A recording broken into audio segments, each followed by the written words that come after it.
Hindi, ganito na lang eh. Ang daming mga politiko na mga convicted. Katulad na lang yan, nila Erwin Tulfo. Marami sila dyan, no? Pero bakit yun hindi mo sinisita? Hindi mo man lang sinisilip. Tsaka hindi mo man lang yung katulad ng ginagawa mo ngayon sa ibang mga kandidato na mga nanalo na sinususpindi mo. Eh dapat, kung ganun man, ang patakaran talaga ng COMELEC, eh dapat silipin mo lahat. Eh, ang daming mga politiko dyan, mga convicted, may mga kaso, talagang nahatulan sila. Ano? Etong mga, yung iba naman dito, wala naman eh. Katulad nitong Duterte Youth.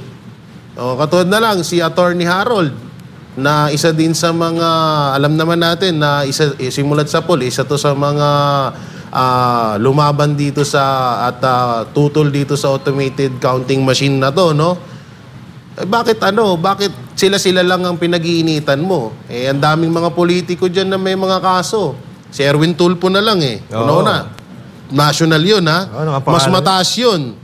Bakit hindi sinisita, hindi sinisilip ng COMELEC? Meron pa isa. Sino pa?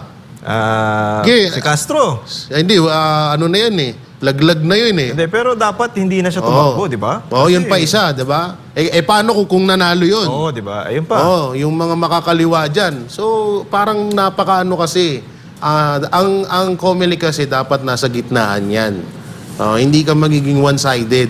Wala kang dapat pipiliin kahit na maka-Duterte, maka-Marcos. Kayo nga yung ano eh. Kaya nga sinasabi ko na, ano yan, boboto kami. Pag boto namin, pagdating sa COMELEC, sila uhusga.